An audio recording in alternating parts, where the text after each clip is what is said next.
Bonjour chers téléspectateurs et bienvenue dans la causerie du midi. C'est votre rendez-vous quotidien du lundi au vendredi sur Joma TV à midi, si ce n'était pas compris. Alors aujourd'hui, on se retrouve pour un nouvel épisode avec les mêmes têtes, moi-même Esther et Hawa. Vos têtes préférées. Exactement, les fées de l'écran. Et aujourd'hui, on va encore parler d'un thème sur la santé, parce que c'est important. Sans santé, on n'a pas grand-chose au final. Donc je laisse Hawa vous en dire un peu plus sur le thème. Et justement, le système nerveux, on le sait, hein, c'est le point central et parmi les plus importants pour le fonctionnement humain. Il régule notre sommeil, notre stress, nos fonctions intellectuelles, nos organes internes et bien plus.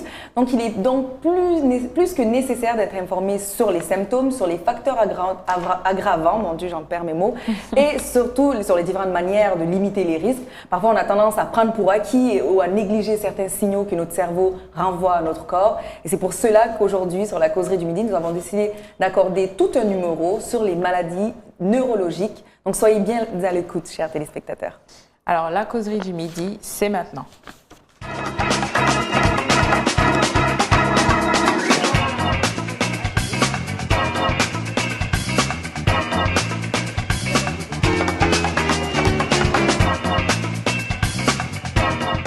Notre invité du jour s'appelle Mohamed Lamine Touré, le docteur Mohamed Lamine Touré, et il est neurologue à l'hôpital Ignace Dine. Bonjour Monsieur Touré.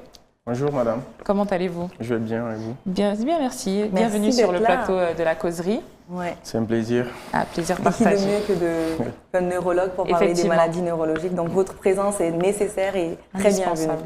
Ouais. Justement, est-ce que vous pouvez déjà vous présenter et nous parler un petit peu du métier de neurologue?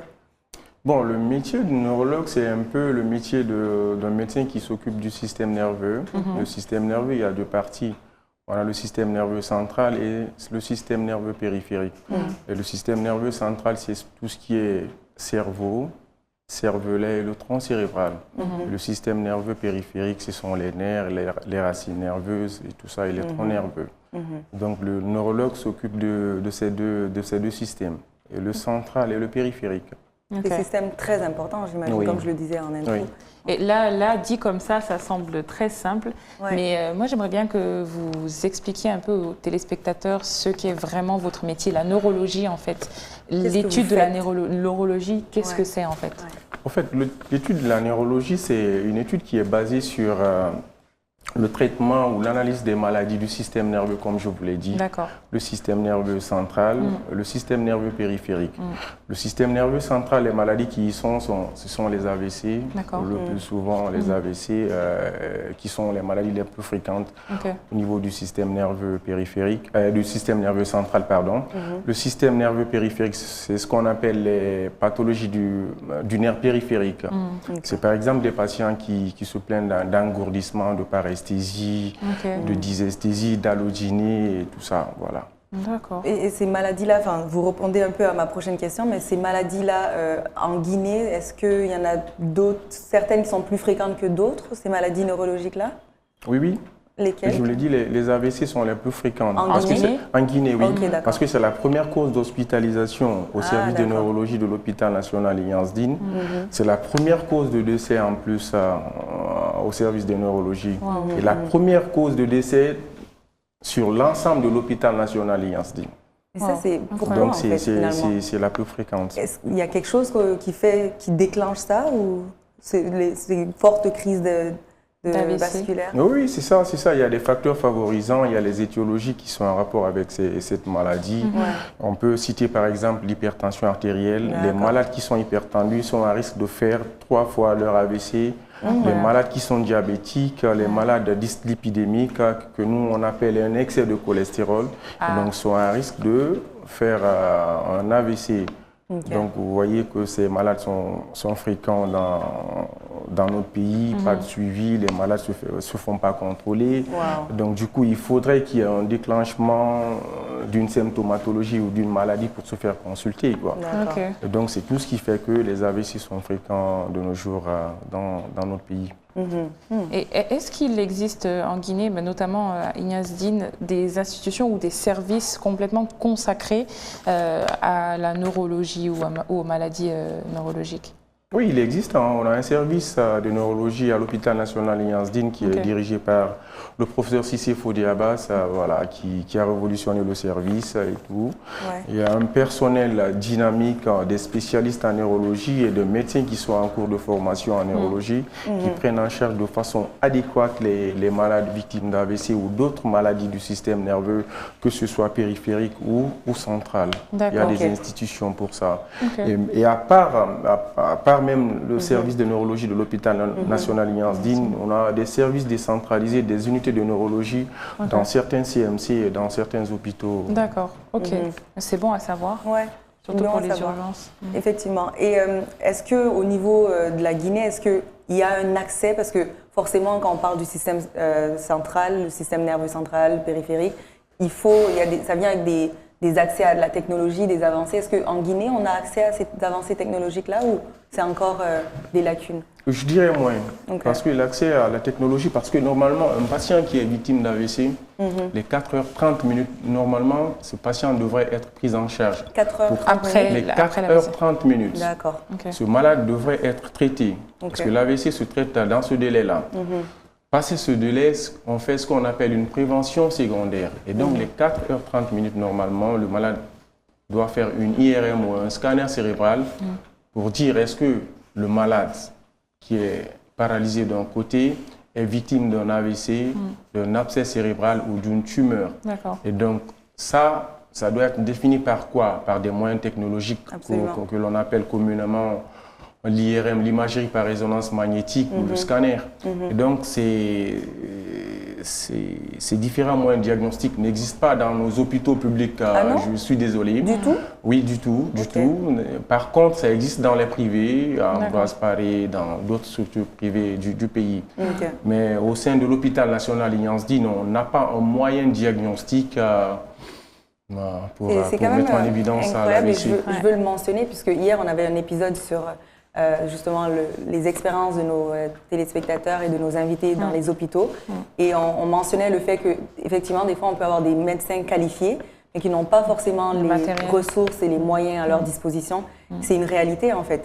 Et comment, dans ce cas-là, vous faites pour traiter, ou en tout cas pour avoir une image, vous les redirigez dans un hôpital ou un centre qui a ces technologies-là? Oui, c'est tout ce qu'on fait. En tout cas, en termes de diagnostic d'AVC, on redirige les malades vers les structures qui ont les moyens diagnostiques, qui ont le scanner ou l'IRM. Dans le délai de 4h30 minutes? Oui, dans un délai de 4h30 minutes. Mais le plus souvent, les malades ne viennent pas dans ce délai-là. Des malades que vous recevez après quelques heures, après quelques semaines et même des mois qui viennent de l'intérieur du pays. Mais par contre, il y a certaines pathologies qui sont directement diagnostiquées dans nos structures. Par exemple, les maladies du système nerveux périphérique. Je prendrai l'exemple sur les maladies du système nerveux périphérique que je vous ai dit. Ce sont des patients qui se plaignent de paresthésie à type d'engourdissement, de fourmillement, de picotement dans les jambes, dans les mains et tout ça. On a un appareil qu'on appelle l'ENMG, ça s'appelle l'électroneuromyogramme. C'est un examen qui permet d'explorer le fonctionnement sensitif et moteur des nerfs ainsi que les muscles innervés par ces nerfs. Donc nous, on a eu des formations pratiques à l'étranger et du coup, on a été obligé d'acheter l'appareil, de venir avec. Donc du coup, un malade qui se plaint de pathologie du système nerveux central est directement diagnostiqué au service de neurologie de l'hôpital national de Yansdine. D'accord. Vous avez parlé des symptômes des maladies neurologiques périphériques, c'est ça? Périphériques, oui. Et pour les maladies du système central, quels symptômes? Bon, c'est vrai qu'il y en a beaucoup, mais par exemple pour l'AVC, quels sont les premiers symptômes d'un AVC, enfin les plus communs? En fait, je vous dirais que l'AVC, c'est une maladie, qui est fréquente. Et qui est fréquent. Les symptômes sont variés aussi. Mais le symptôme le plus à remarquer, c'est quoi? C'est une faiblesse d'un côté. Oui, vous verrez des malades qui vous diront non, j'ai une faiblesse d'un côté, j'ai un engourdissement d'un côté ou j'ai des difficultés à articuler les mots. Ils ont parfois des troubles de la vision. Ce sont des malades qui ont ce qu'on appelle, nous, on appelle une diplopie, c'est-à-dire la vision double d'un objet unique. Ils ont ce problème, ils ont le problème d'articuler ils ont parfois des vertiges, des acouphènes. Et voilà. Mais donc, le symptôme à rechercher le plus souvent, c'est une faiblesse d'un côté. Quand vous dites faiblesse, une douleur ou vraiment ne même pas pouvoir genre une douleur. Parce que nous, on définit ça en deux termes. Deux termes. C'est une hémiparésie, c'est un déficit moteur incomplet d'un côté. Voilà, une hémiplégie, un déficit moteur complet d'un côté. Donc voilà, ce sont des malades qui sont dans l'incapacité de soulever la main ou le bras. Nous, on peut leur poser la question si on est en doute, si on voit en face de nous quelqu'un qui semble être en crise, poser la question, lève le bras. C'est des exercices qu'on peut faire pour justement pour déterminer est-ce qu'il a fait un AVC, est-ce qu'il a fait un abcès cérébral, est-ce qu'il a fait une tumeur. Parce qu'il n'y a pas que les AVC qui donnent une faiblesse d'un côté. Il y a beaucoup de maladies qui donnent une faiblesse d'un côté, d'où l'intérêt de diagnostiquer le malade à l'IRM ou au scanner cérébral pour déterminer est-ce que c'est un AVC. Et l'AVC, il y a deux types aussi. Il y a le type ischémique, il y a le type hémorragique. Le type ischémique, c'est quand les tuyaux sont bouchés par un caillot. Le type hémorragique, c'est quand il y a rupture d'un vaisseau sanguin, d'un tuyau. Donc du coup, il faut savoir faire la part des choses qu'à l'IRM et au scanner. Là, il y a moyen de déterminer le type d'AVC. Le type ou même le fait qu'il y a une autre un pathologie problème. qui a un rapport avec la faiblesse à la que maison. le patient présente. Mais est-ce qu'il y a des maladies neurologiques, j'imagine que oui, et quelles sont-elles, qui sont asymptomatiques, là où vraiment il n'y a aucun signe, mais peut-être à cause de, je ne sais pas moi, le bagage médical de la personne, on doit quand même porter un œil, c'est un peu... Ou alors difficile. Ça n'existe pas. Non, ça n'existe pas.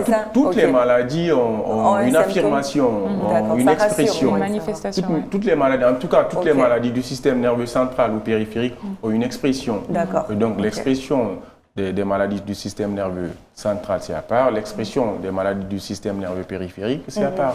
Mais peut-être que, par exemple, on peut avoir mal à la tête et c'est pas symptomatique, mais en tout cas, on peut prendre pour acquis que c'est un mal de tête comme un autre. Oui, on peut avoir un paludisme et avoir mal à la tête, mais on peut avoir des maux de tête aussi pour citer un type d'AVC qu'on appelle l'hémorragie sous-arachnoïdienne. Voilà, parce que c'est l'expression la plus fréquente dans l'hémorragie sous-arachnoïdienne qui est un type d'AVC, ce sont les maux de tête, des céphalées inhabituelles et qui sont rebelles aux antalgiques, au paracétamol et tout ça. Voilà. Mais toutes les pathologies du système nerveux central ou périphérique ont une expression spécifique. Donc il n'y a pas de maladie neurologique sans symptômes. Non. On peut les remarquer. Mais du coup, quel est le lien entre les nerfs et les maladies, ou en tout cas la santé cardiovasculaire? Parce que généralement, quand on parle des maladies cardiovasculaires, c'est vrai, on parle de l'AVC, mais il y en a plein d'autres. Quel est le lien direct entre les deux? Voilà, je vous définis les pathologies cardiovasculaires. Les pathologies cardiovasculaires, c'est l'ensemble des maladies qui affectent le cœur et les vaisseaux sanguins. Donc, parmi ces maladies-là, vous avez l'hypertension artérielle, vous avez le diabète, vous avez la dyslipidémie qu'on appelle un excès de cholestérol, vous avez les maladies cardiaques d'origine congénitale, les maladies cardiaques rhumatismales. D'accord. C'est ça. Les maladies cardiaques rhumatismales, c'est quoi? Ce sont des maladies qui commencent par une douleur au niveau des articulations. C'est des maladies qui peuvent faire des pics fébriles, mais ça affecte le plus souvent les articulations et puis cette maladie peut migrer, peut remonter vers le cœur et puis voilà. Donc c'est ça en fait, ça peut être malheureusement résulter à plus de complications qui touchent les nerfs, etc. C'est assez vicieux, je trouve. Moi, j'ai une question quand même à savoir. Comment on peut expliquer que les gens vont, alors que ces maladies neurologiques ont des symptômes, comment on peut expliquer que les gens peuvent dépasser le délai de 4 heures et rester à la maison et prendre pour acquis ces symptômes-là? Oui, ça c'est dans la culture du Guinéen. Tant que la maladie ne... Il n'a pas mis à terre. Voilà, à terre ou tout ça, on ne souffre pas de trop, on ne vient pas à l'hôpital, c'est ça, quoi. Et puis il y a ce qu'on appelle le délai de prise en charge, des malades. Il y a des malades aussi qui ne sont pas forcément à Conakry, qui sont à l'intérieur du pays. Donc, victimes d'AVC ou victimes de maladies du système nerveux périphérique, il y a beaucoup d'hôpitaux qui n'ont pas d'ambulance. Il y a beaucoup d'hôpitaux, de centres de santé qui n'ont pas d'ambulance. Donc, les moyens de déplacement aussi font défaut. Et donc, c'est tout ce qui fait que les malades, ils mettent du temps pour venir à l'hôpital. Et puis, le délai de prise en charge. Et puis, j'imagine quelqu'un qui fait un AVC à l'intérieur du pays, avec l'état des routes, le manque de moyens. C'est sûr, ça dépasse le 4h. Ça, c'est sûr et certain que ça dépasse les 4h30. Oui. Mais justement, j'entends souvent parler de mini-AVC. Est-ce que ça existe vraiment, les mini-AVC? Ça existe. Parce que nous, on a un système d'évaluation de la gravité de l'AVC qu'on appelle le NIS, l'échelle de NIS. C'est une échelle qui va de 0 à 22. Donc, une échelle qui est comprise entre 0 et 3, on dit que c'est un mini-AVC. Donc, ce sont les symptômes mineurs, au fait, que vous observez chez les malades.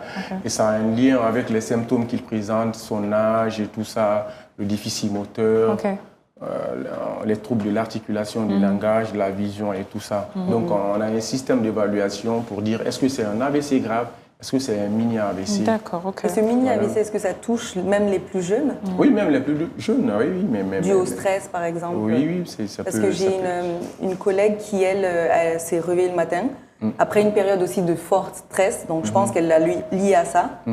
Et elle a un côté du visage qui est paralysé, elle a 25 ans à peu près, un côté du visage qui est paralysé, l'œil qui s'ouvre à peine. Et c'est vrai qu'on n'a pas l'habitude de voir ça chez des jeunes de notre âge, mais effectivement, ça serait considéré comme un mini puisqu'elle est jeune ou même à son âge. Non, ce que vous expliquez, c'est... Vous savez, il y a ce qu'on appelle le wake-up stroke, l'AVC du réveil. C'est-à-dire que c'est un AVC qui survient au cours du sommeil. Ce que vous expliquez, c'est une maladie du système nerveux périphérique. Là, on est avec le nerf facial. C'est-à-dire que ce sont des patients au réveil qui se retrouvent avec une déviation de la bouche d'un côté et une impossibilité à l'œil de se fermer de l'autre côté. C'est ce qu'on appelle les paralysies faciales périphériques. C'est un rapport avec l'atteinte du système nerveux périphérique. Là, on est avec le nerf 7. Donc, ce n'est pas dans le contexte d'AVC. Donc, c'est une paralysie faciale périphérique que votre collègue a présentée. Mais dans l'AVC aussi, on peut avoir une déviation de la bouche d'un côté. Et voilà. Mais c'est purement central et chez ces malades-là, vous verrez qu'il y a une faiblesse d'un côté, forcément. Mais l'âge ne joue pas Non, ça n'a rien à voir avec l'âge. Ça n'a rien à voir avec l'âge. Voilà. On peut avoir un AVC à n'importe quel âge. Je pense que c'est important de le dire et de le préciser. À n'importe quel âge, oui. Pour les téléspectateurs surtout, parce que souvent tu entends cette mauvaise information là avec les jeunes en se disant « Oh, je suis jeune, ça ne peut pas m'arriver ». Mais en fait, non. Si ton mode de vie, ton mode d'alimentation n'est pas sain, tu peux risquer d'avoir un AVC. Oui, surtout une réduction des apports en acides gras saturés et en cholestérol, une activité physique régulière, 30 à 45 minutes par jour. Si vous ne pouvez pas aller courir, 30 à 45 minutes par jour. Tu peux marcher? Si vous 45 minutes de marche, oui, tu peux marcher. Si vous ne pouvez pas marcher, vous cherchez les vélos d'appartement forcément à la maison. D'accord. Et puis voilà, ça peut vous tu vois, tu prends ton chien et puis vous marchez pendant 1 heure sur la plage. Toi, tu fais 45 minutes par jour? Moi, je le fais sur mon tapis. Oui. Bon. Si vous avez un vélo toujours des moyens. ou un tapis, c'est mieux. Ou alors, je fais 1 heure de danse avec mon fils. Le yoga. Après, c'est comme tes mamans aussi, c'est vrai que tu es active, tu es forcée à être active. Donc, du coup, si je comprends bien, je comprends qu'il y a des facteurs environnementaux, même la culture peut avoir un effet direct sur la santé des populations. Oui, l'environnement et tout ça, oui. L'alimentation, etc. Si vous n'êtes pas dans un environnement propice, mais alors, même quand tu fais tout ce qu'il faut, justement, c'est ça, même quand tu es active, tu prends les moyens, tu fais attention à ton alimentation, du simple fait que tu es dans un environnement pollué, qui entretient le stress à ton niveau et puis ça peut directement... Difficile, c'est dangereux. En fait, il faut juste être complètement zen. Pour rester à la maison. Avoir une bonne hygiène de vie, bien dormir. Vous faites le choix d'être à vous-même et tout ça. Parce que le corps suit l'imaginaire de la personne. Tout ce qui est là, c'est ce que le corps suit. Donc du coup, vous restez positif. Très important. Voilà, ça, c'est très, très important, c'est vrai. Le stress, c'est ce que j'avais appris ça dans mes cours de psychologie, mais effectivement, il y a des gens qui tombent malades et le simple fait de savoir qu'ils sont malades, et souvent, c'est les maladies latentes, c'est-à-dire, par exemple, le VIH, où ça se déclenche avec le stress. Oui. Et justement, comme vous le dites, le cerveau ça aggrave les symptômes. Ça aggrave les symptômes. C'est pourquoi nous, on s'abstient à dire directement aux malades, vous avez cette maladie et tout ça. On fait ce qu'on appelle le counseling, par exemple, les malades avec VIH et tout ça. On se prépare, on fait ce qu'on appelle le counseling, on s'entretient directement avec le malade et tout ça. On fait venir un personnel qualifié qui puisse expliquer que ce sont tout ça. Cette maladie n'est pas une maladie mortelle. Si vous prenez régulièrement les médicaments, ça va passer et puis vous allez vivre comme les autres. Donc du coup, ça ne sert à rien de vous stresser, de mettre ça... C'est considéré comme une maladie neurologique, le VIH ? Mais le VIH peut entraîner des maladies neurologiques, ce qu'on appelle une encéphalite à VIH. En fait, c'est tout, finalement. Les nerfs sont pas quand vous avez le VIH, il y a ce qu'on appelle les gendarmes de l'organisme, les CD4. Quand vous avez le VIH, ça veut dire que toutes les portes sont ouvertes pour les maladies. Vous pouvez avoir des maladies neurologiques, rhumatismales, cardiologiques et tout. Toutes les portes sont ouvertes que vous ayez des maladies. Et donc, du coup, ça veut dire que ça ne veut pas dire que vous allez mourir. Vous avez le VIH. Ça veut dire que vous êtes juste un peu plus exposé. Non, ça n'a rien à voir avec le décès. Si vous prenez correctement les médicaments, vous suivez l'hygiène de vie et tout ça, vous respectez les contrôles, je pense que ça peut aller. Vous pouvez vivre comme les autres. Moi, j'ai une question. C'est vrai que là, on parle vraiment en termes techniques de maladies comme l'AVC. Mais si, par exemple, ça n'a pas été diagnostiqué ou que l'AVC a eu lieu quand il n'y avait personne et que juste le matin, par exemple, on voit quelqu'un qui se porte très bien et le soir, on arrive et c'est une toute autre personne. Moi, je connais des gens on aime bien dire, qui ont pété un câble. Je ne sais pas si ça... Est-ce que ça peut être considéré comme des maladies de nerfs? Parce que ces personnes, par exemple, ont la motricité difficile maintenant, la manière de parler, c'est devenu compliqué. Exactement. Et même qui oublient certaines choses. Les troubles de la mémoire, c'est ça. Ça peut être c'est considéré comme des maladies neurologiques. C'est ça, c'est ce que je vous ai expliqué. On a des troubles de l'articulation du langage, on a une faiblesse d'un côté, on a du mal à se souvenir de ce qu'on a fait précédemment.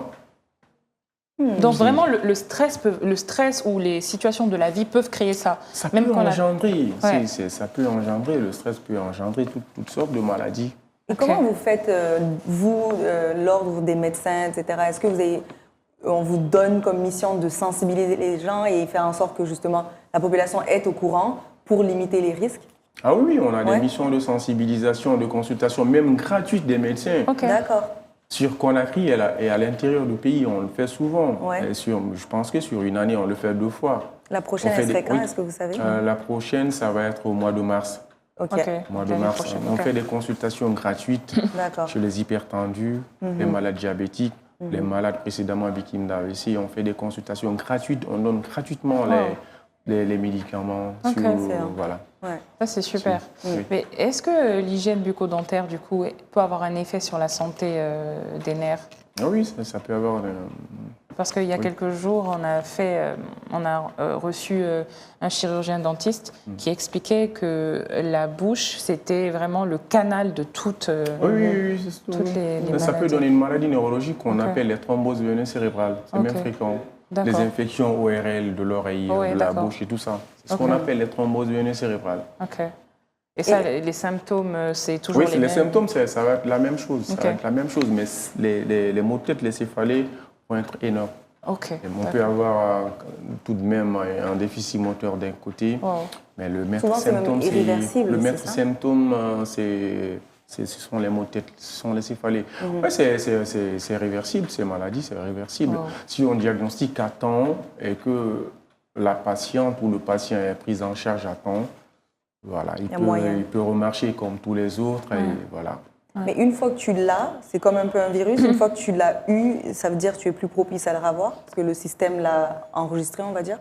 Vous dites? Est-ce qu'une fois tu souffres d'une maladie, que ce soit un AVC ou une autre maladie neurologique, est-ce que le fait de l'avoir vécu une première fois fait en sorte que le système, justement, le système nerveux central va l'enregistrer et tu seras plus propice à en être victime à nouveau? Non, les malades qui sont victimes d'AVC ou d'une maladie du système nerveux central sont à risque de faire des récidives. C'est connu. C'est connu. Ce sont des malades qui peuvent faire leur récidive d'AVC dans l'ordre de 25%. Et pour lutter contre cela, pour prévenir cela, il faut prendre des médicaments. Régulièrement. Voilà, les médicaments pour lutter contre les facteurs de risque, les facteurs étiologiques.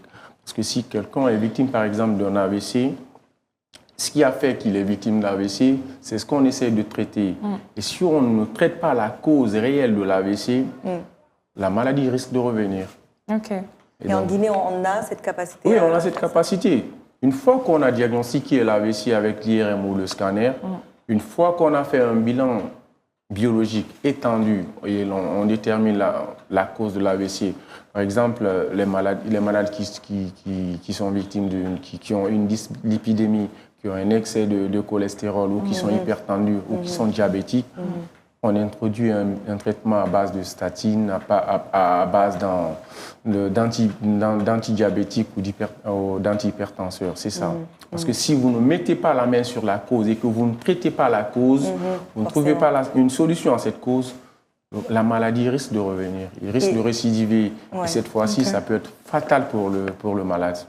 L'intérêt de... Et est-ce que les maladies comme par exemple l'Alzheimer, tout ça, ça fait partie des maladies des nerfs ou... Oui, tout ce qui affecte, toutes les pathologies qui affectent le cerveau peuvent entraîner la maladie d'Alzheimer. La maladie d'Alzheimer, ce sont des malades qui oublient. Ils oublient, ils ont des troubles de la mémoire, ils ne se souviennent plus du nom de leur conjoint ou de leur conjointe et tout ça. Et ils ne se rappellent plus de ce qui s'est passé précédemment. Voilà, et ça survient le plus souvent chez les patients de plus de 65 ans. C'est ce que je me disais aussi. Oui, c'est à un âge avancé, à un âge très avancé, ça survient. Mais on lit souvent, enfin, comme moi je me renseigne, qu'il y a certaines manières de prévenir l'Alzheimer aussi. Contrairement des exercices. Oui, la seule manière de prévenir cela, c'est de chercher beaucoup de livres et le lire. Voilà. Vous cherchez des livres, vous lisez tout le temps. Et même pour les malades victimes de la maladie d'Alzheimer, on leur conseille souvent de prendre des livres, de lire en longueur de journée.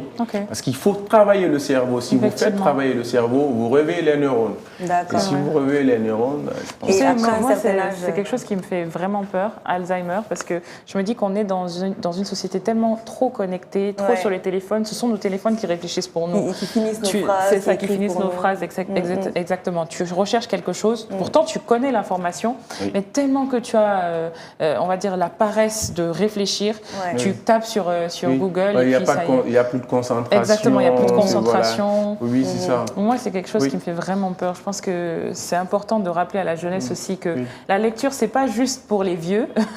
Et on ne vous le dit pas juste pour l'école. C'est très important pour votre santé même. Oui, il faut faire travailler le cerveau. C'est tout ce qui peut éviter la maladie d'Alzheimer.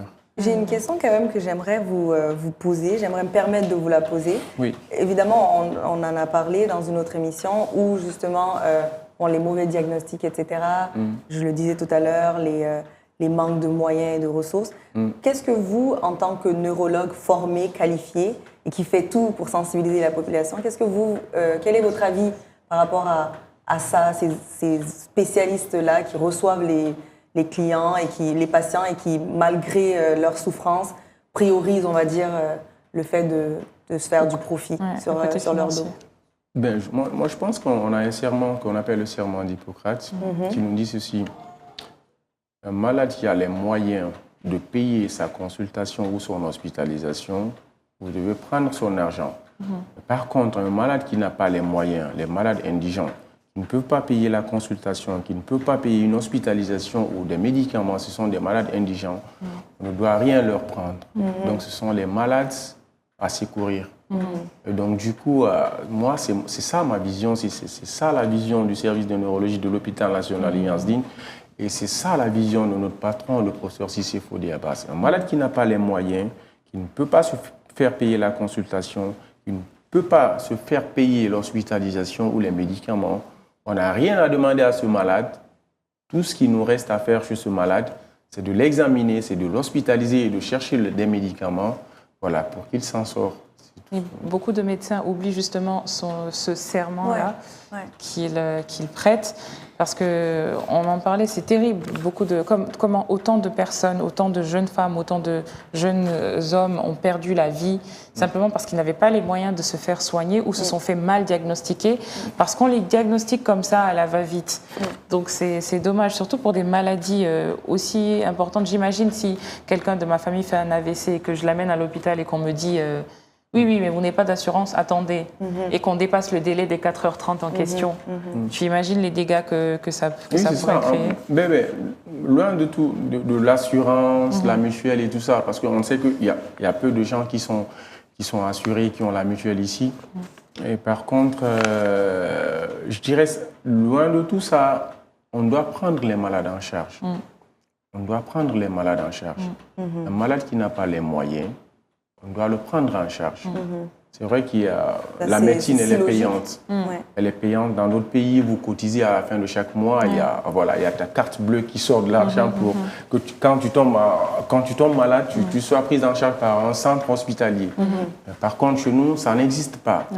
Donc, du coup, c'est ça crée ce genre de comportement-là. Oui, exactement. Oui. Mais ça rassure de savoir qu'au service neurologique je ne sais pas s'il faut préciser précisément le service neurologique ou c'est Ignazine au complet. En tout cas, ça rassure et on vous remercie vraiment pour votre apport, pour votre sensibilisation, parce que c'est un peu une forme de sensibilisation d'être venu pour nous parler de ces maladies. Moi, je ne savais même pas, par exemple, qu'il y avait un délai de 4h30 minutes. Oui. Il a suffi de cette conversation. Il y a ce délai qu'il faut forcément respecter. Et moi, pardon, j'ai une autre question parce que on entend souvent parler d'anciens boxeurs, d'anciens joueurs et certains sports très physiques qui finissent par avoir des maladies, alors qu'en soi, quand tu es sportif, tu es de nature en bonne santé parce que tu as un certain suivi, tu as une hygiène alimentaire, mais ces personnes, à un certain âge, tombent malades. On des boxeurs, les football américains, exactement.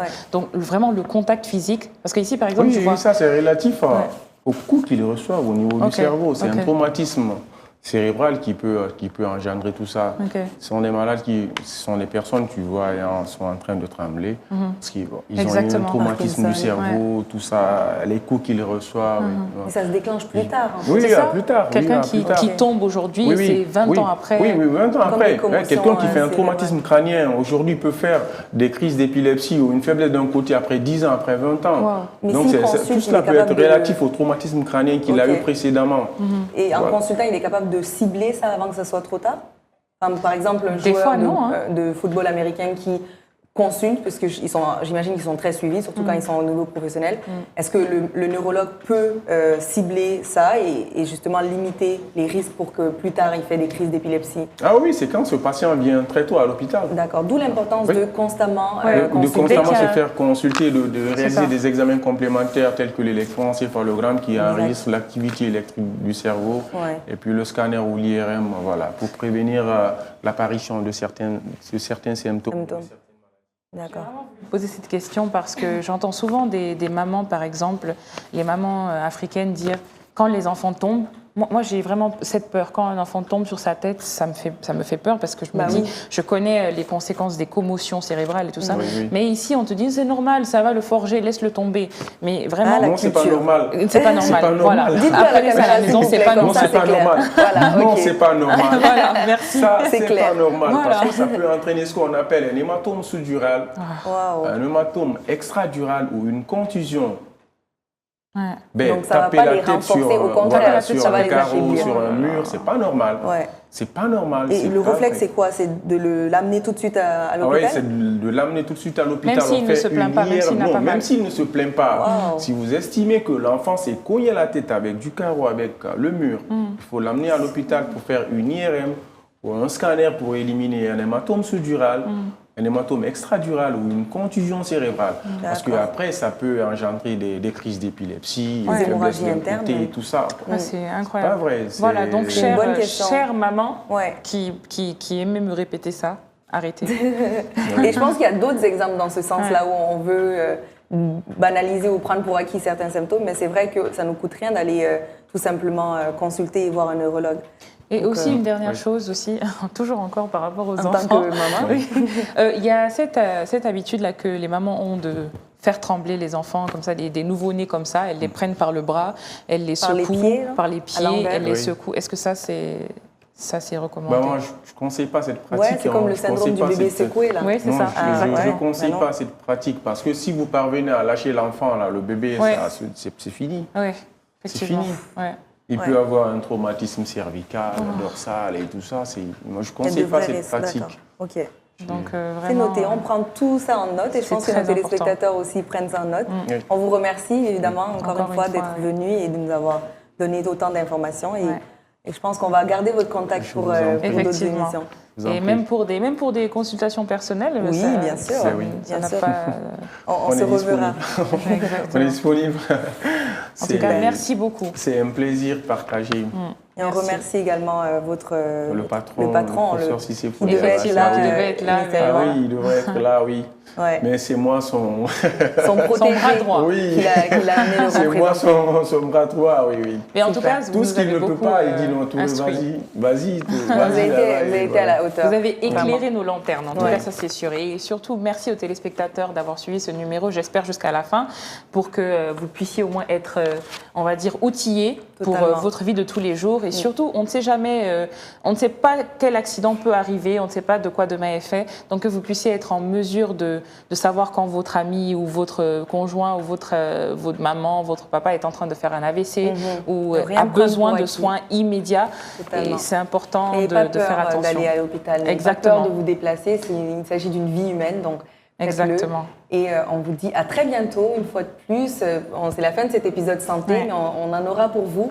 Et on s'est dit à bientôt, Au demain revoir. à midi. Ciao.